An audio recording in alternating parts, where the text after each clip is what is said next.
ሰላሙ አለይኩም ወራህመቱላሂ ወበረካቱሁ። ድና የተከበራችሁ የዩቲዩብ ቻናል ተከታታዮቻችን ሰላም ናችሁ? እንዴት ናችሁ? እኛ በጣም ሰላም ነን አልሐምዱሊላህ ረብል ዓለሚን። ዛሬም በድጋሚ ከጋሽ ሰይድ ጋር ተገናኝተናል። ዛሬ ደግሞ አንድ የሆነ ጥያቄ አለና እሱን ጥያቄ በሰፊው ከነሱ ጋር እንድናብራራው ሳብስክራይብ፣ ላይክ፣ ሼር በማድረግ ቤተሰቡን እስኪ እንደው ከጋሽ ሰይድ አሁን የምጠይቃቸው ጥያቄ አለኝና ይሄን ጥያቄ በሰፊው ያብራሩና ተከታተሉና ማለት ነው። ጋሽ ሰይድ አሁን የምንጠይቃቸው ጥያቄ ማለት ነው የሆነ ሰው በጎረቤት ሰው ሙቶብን የሬሳ ሳጥን ልንገዛ ሄድን። ከዛ ግን ዋጋው ስጠይቃቸው 5000፣ 10000፣ 15000 አሉ። ልዩነቱን ብዬ ስለው ምቾቱ ብሎ አለኝ ነው የሚለው እና እንዴት እስኪ እንዴት ይታያል? 252 59 ሁለት እንትን አለው ሆዲያምነቱን ነው የሚገልጸው ዞሮ ዞሮ እንጂ መተዛዘን፣ መደጋገፍን፣ አንድነት መሆንን የማይሰራ ሁል ጊዜ ህልናውን እንደ ገንዘብ የሸጠ ምን ጊዜም ይሄን ነው የሚሰራውና እኔ ከሞትኩኝ አውጦ ቢጥሉኝ እኔ እኮ ስሞት ገና ነፍስዬ ስትወጣ ስጋዬ ነው ያለው ነው የለም። ከሞትኩኝ በኋላ ተመቸኝ አልተመቸኝ ለጅብ ጣሉት ለውሻ ሰጡኝ ምን ትርጉም አለው? እኔ እኮ ሙቻለሁ። ፍጥር ስለሆን ክብር ስለሆን የሰው ልጅ በባህሪው የተቀደሰና የተቀደሰ ስለሆነ እንጂ ሰውና ርኩስ እኮ አንዱ። አሁን አንድ መጋጃ ቢሞት ጅብ ካልበላው 3 ቀን ከቆየ ይሸታል፣ አያሰኝ። ሰውም እንደዛ ነው። እኛን አሁን ቢጥሉን አካላችን ሲፈርስ ሽታችን ማዕኛችን ሁሉ ሲወራለቅ ሽታችን በጣም ከባድ ነው። ስለዚህ እንደው አይብን ሰተር ነው እንጂ አይባችን እንዲሰተር ላይ መሰተሪያ ፍጥር ስለሆን ብቻ ክብር ስላለን ብቻ በክብር እንድንሰተር ብቻ ካልሆነ በስተቀር ሳጥን እኮ በመሰረቱ አይፈቀድም።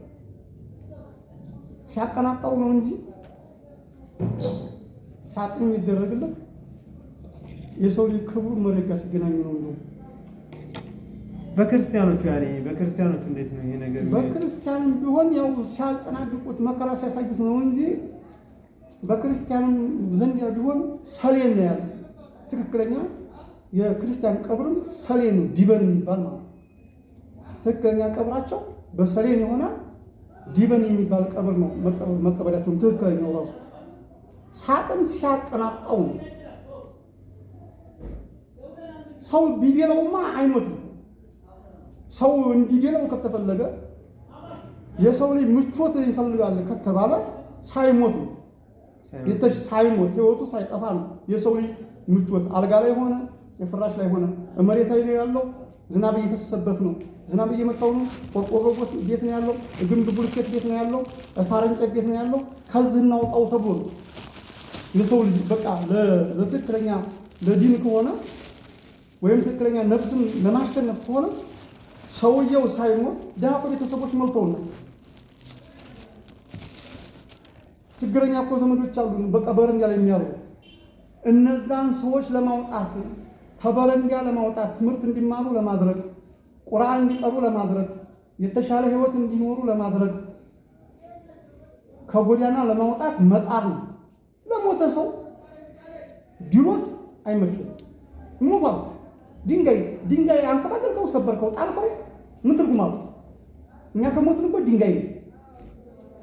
ስለዚህ ለሌላ ጊዜም ደንበኛ ትሆነኛለህ ያለው አባባል ራሱ ከድንቁርና የመጣ ነው፣ ከመሀይብነት የመጣ ነው፣ ራስ ከወዳጅነት የመጣ ነው።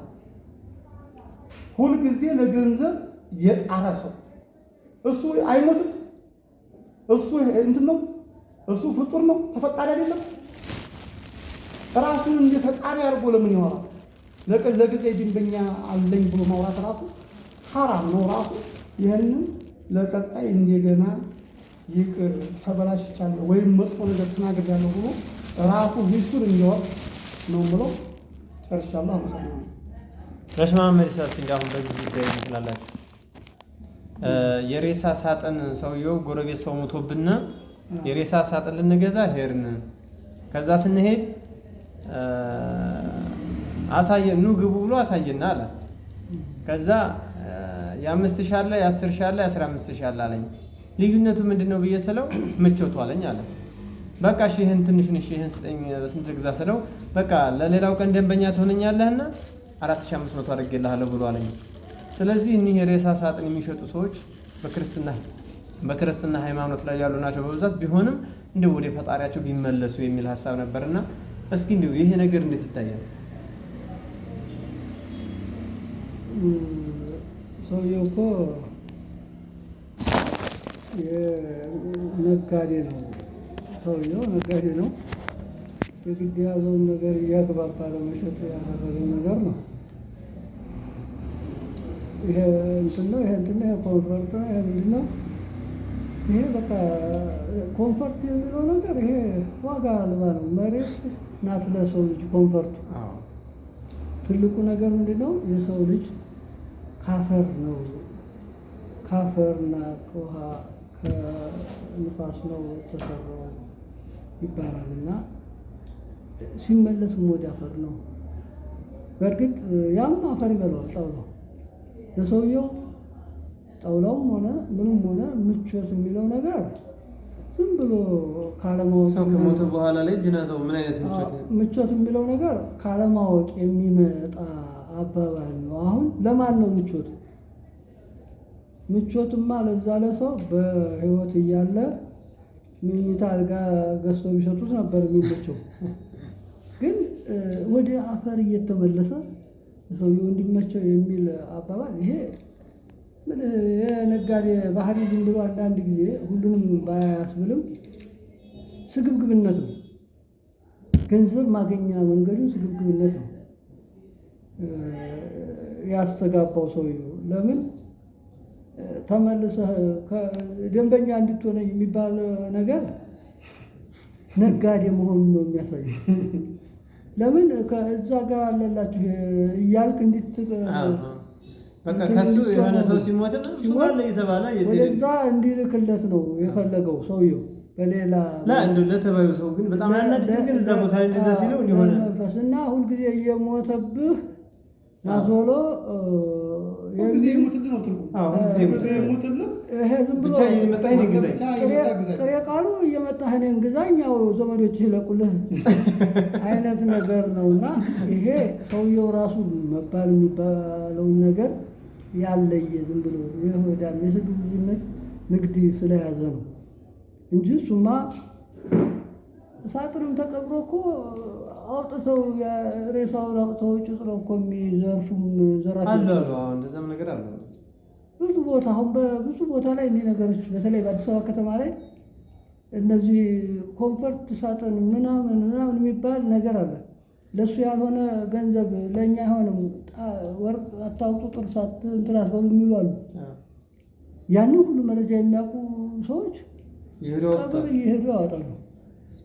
እነዛ ሰዎችም አሉ የባሱ።